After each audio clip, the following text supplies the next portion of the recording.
Hi, welcome back to my channel. My name is Annika Fairwild and today I'll be talking you through my April media wrap-up. First of all, thank you so much for being here. It's lovely to have you on the channel. The premise is as such. Every month I do a wrap-up, a review, if you will, of the books, films and TV shows that I've watched during the month. I've been doing this since January and it really helps me analyse my thoughts and feelings about a certain work. I gave you my opinions on the media and it's up to you to decide whether you want to go out and purchase that book, read that book, slash film slash TV show, or if you're going to skip that one. If you use just a little bit of critical thinking, this series can function as a media recommendation series if you feel drawn to any particular work. Let's get into this month's works. To start off with books, the first one I have is Territory of Light by Yukio Tsushima, and I'll be reading the blurb out for all of these. So, it is spring. A young woman left by her husband starts a new life in a Tokyo apartment. Territory of Light follows her over the course of a year as she struggles to bring up her 2-year-old daughter alone. Her new home is filled with light, streaming through the windows, so bright you have to squint, but she finds herself plummeting deeper into darkness, becoming unstable, untethered. As the months come and go and the seasons turn, she must confront what she has lost and what she will become. This is a really short and very accessible book, and I've seen it recommended in quite a few places online by now. This book feels very typical of Japanese classic literature, from what I've read at least. It's certainly not always the case, but often the most popular Japanese works of classic literature tend to feature depressed, morally dubious, if not straight up evil characters, and they never seem to catch a break either. I think Territory of Light definitely fits all those conditions. It follows a recently divorced librarian who struggles to live with her newfound independence and lack of general support. She lives with her 3-year-old child in a very overlit Tokyo apartment, and as you can guess from the blurb, light and dark and the contrast between those is very much a major theme in this work. And this theme usually occurs in gorgeous descriptions of lighting within the book. It conjures some beautiful images in the mind's eye. What makes this situation particularly horrifying to read about is the abuse she enacts on her infant child. So, as you can guess, trigger warning for child abuse in this book. I would say the abuse is definitely a prominent theme throughout the book, but what I really appreciated, which again is something I've noticed with other works of classic literature, is that the painful, malicious, and generally uncomfortable aspects of the book aren't really explicit despite how prevalent they are. Or at least I wouldn't consider it explicit. I would say the book doesn't linger on these scenes of suffering for very long. So they're not gratuitous, I would say. Despite this, the impact isn't diminished at all. In fact, I think the brevity really adds to the emotion being drawn out of the reader, because it really prompts them to wonder what isn't being detailed in the text. Always remember, mystery and brevity are super important in trying to engage anyone, because curiosity drives the mind to active imagination. And when you try and fill in the scene, you'll often find that the horrors conjured up by your own mind are perfectly tailor-made to you. As you can guess, this is why mystery and intrigue are so great for provoking emotion in a reader. Next book I read was The Green Witch by Aaron Murphy Hessock. I hope that's how you pronounce it. Sorry if it's not. Here's the blurb. The Green Witch is a naturalist, a herbalist, a wise woman, and a healer. She embraces the power of nature. She draws energy from the earth and the universe. She relies on natural objects like stones and gems to commune with the land. She uses plants, flowers, oils, and herbs for healing. She calls on nature for guidance, and she respects every living being, no matter how small. The Green Witch guides you on this path, from how to use herbs, plants, and flowers to make potions and oils for everyday healing, and how crystals, gems, stones, and even twigs can help you find balance within. You'll discover how to find harmony in the earth's great elements and connect your soul to every living creature. This guide also contains directions for mixing herbal blends and potions, ritual suggestions, recipes for sacred foods, and information on how to listen and commune with nature.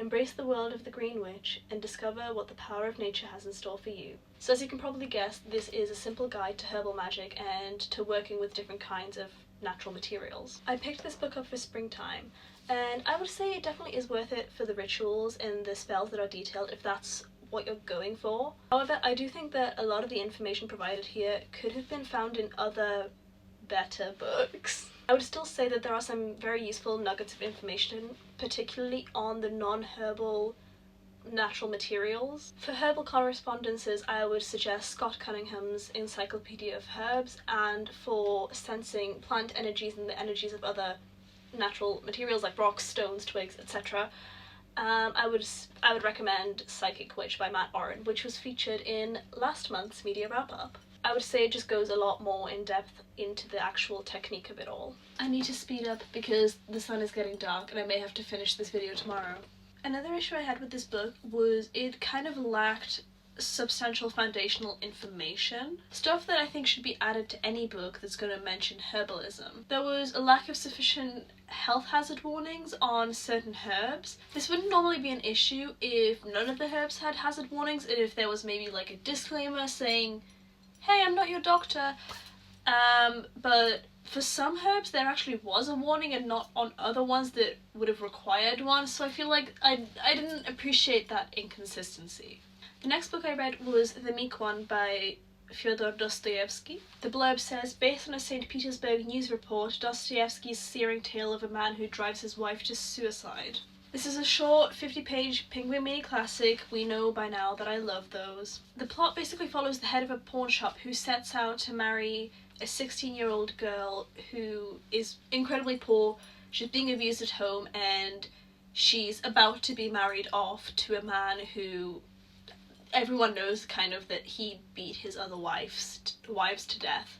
Once he sets his eyes on her, he begins viewing himself as her savior, essentially, getting her out of this horrible situation. The main character is so controlling, and he's obsessed with the power dynamics present in their relationships and the inequality that is there. Despite the fact that he's really proud of the fact that he's kind of saving her financially, he's incredibly stingy, and they also spend their entire marriage entirely in silence, pretty much. He basically refuses to talk to her because he thinks she's too young, too naive, too stupid. He's actually so self-obsessed and so like fake deep, it's really infuriating to read. It's still like interesting and entertaining because I love an unreliable narrator, like who doesn't? One day she finally manages to escape him by throwing herself off her balcony. And that's exactly what the suicide is framed as, actually, like a salvation. One of the maids that they had actually saw her praying to an icon a couple minutes before her death.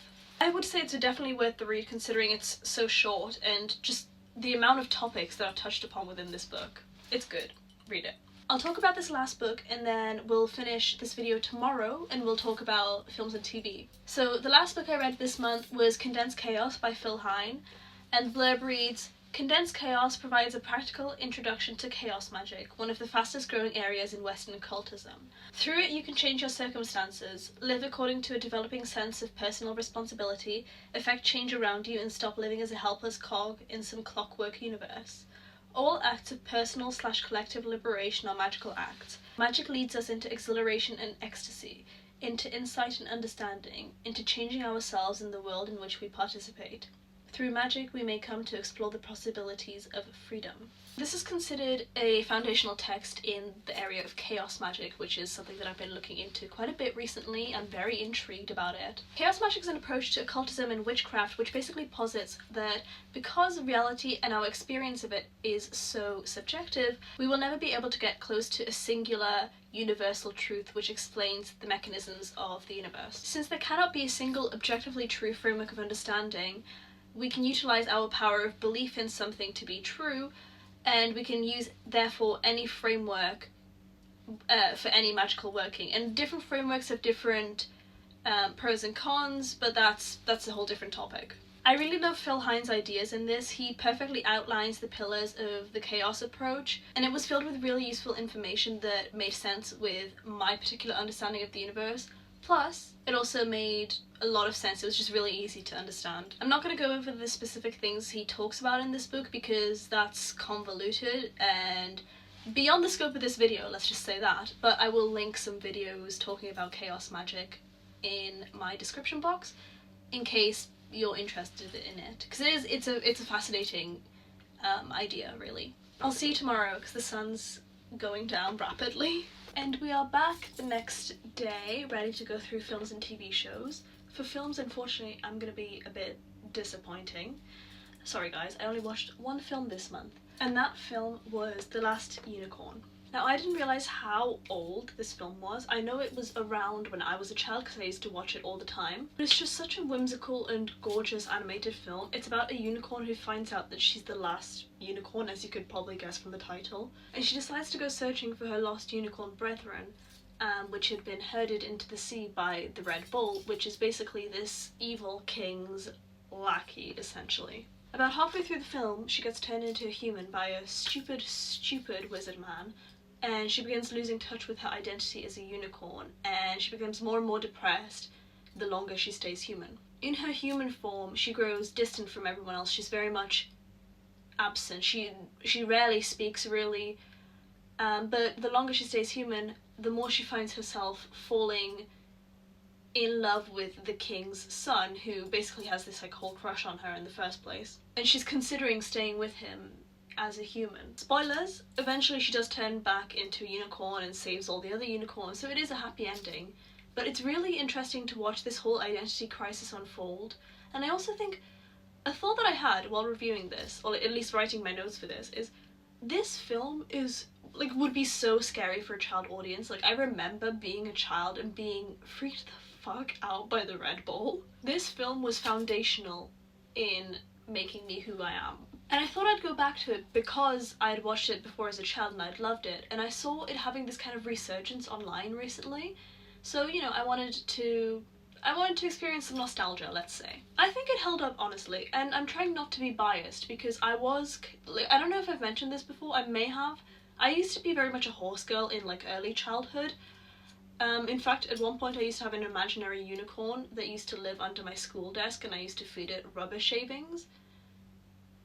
I'm just realising you guys don't care about that. But yeah, this is the only film I watched this month because I've been having to do a lot more Japanese studying because that's my degree. You know, I feel like that takes precedence over being a cinephile. I'm not a cinephile, I don't know why I said that. Guys, I barely watch films, okay? I haven't seen most popular things. Anyway, but like, yeah, I don't have time to sit down for over an hour most of the time, unfortunately. Onto TV shows, there are only 2 in this category, but I do have to say, in terms of number of hours watched, actually like a disgusting amount. Like, let's not dwell on that too much. First off, to no one's surprise, I fear, Severance, season 1 specifically. I haven't finished season 2 yet. I'm sure if you've been online at all, you don't need me to give you a plot summary, but here's my recounting, on the fly, no notes, not googling the blurb. Let's imagine you go to work at this evil company. You clock in and you don't remember a single thing from your whole shift because there's another guy who they say is you, but it's realistically just another guy because you guys don't share memories or life experiences or anything. But he just kind of takes over your body for a while. And this is your innie and you are the outie if you are the one outside of work. Yeah.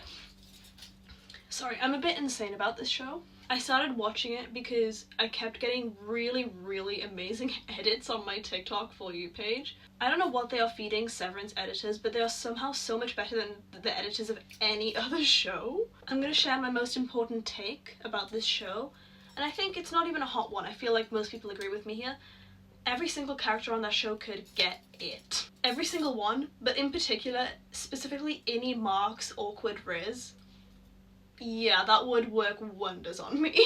I got hooked on this show almost instantly. I remember there were like 2 to 3 days where I only thought about Severance. It's an amazing show. I've said many times before that like psychological aspects in certain media is like my favorite thing to explore. Like, I love psychology, I love the occult. A lot of that deals with psychology. In almost any form of media, if it's got like a psychological twist to it, I will eat that shit up. Obviously, Severance is a brain surgery canonically in the show, so I'm in, I'm hooked. I'm watching this show with my mum, by the way, which is why I haven't binged the entire thing. We're almost finished with season 2. No spoilers, because I haven't finished yet. But I do have to say she's also like quite hooked onto this show, which is a rare occurrence for her. She usually doesn't like most of the things I show her, which is unfortunate, but she's a big fan of Severance. I don't tend to watch a lot of TV shows very often because I feel like they take up a lot more time.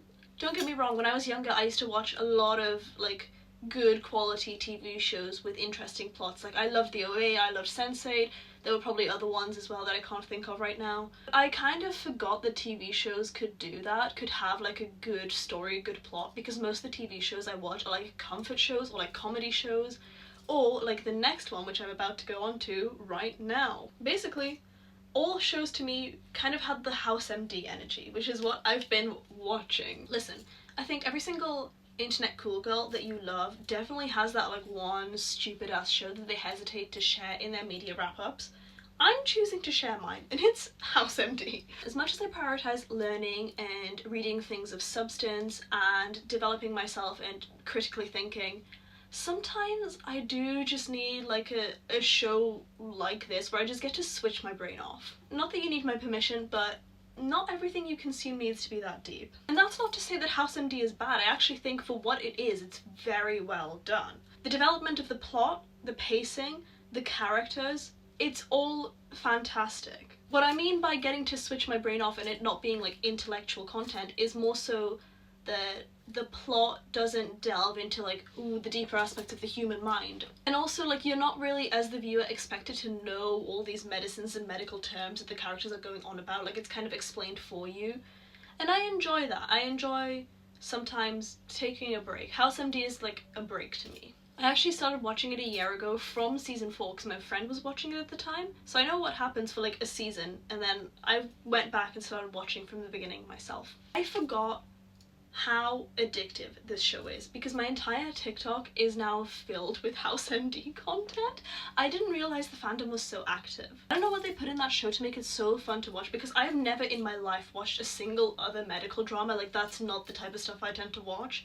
But this, yeah, it got to me. The brainworms, they got to me. And the fandom online is so fun. I'm actually really happy because one of the like more, I guess, prominent figures in the fandom followed me back, and I'm like, I'm like fangirling. The house jokes, all of them are still funny. I don't care how overused they are. They're funny every time because of how unfunny they are after a certain while. Anyway, that's it. Thank you so much for watching. Please leave a like if you have seen any of these, read any of these, and you enjoyed them, or if you are being inspired right now, I'm inspiring you to pick one of these pieces of media up for yourself. Please subscribe if you like me, which I hope you do. Please hit the notification bell if you want to know when I upload. I will be doing a Beltane vlog soon. I already have it filmed, but I wanted to get this out first. Thank you for being here and for watching till the very end. I hope you found something to read/watch. I hope to see you next time. I love you. Bye.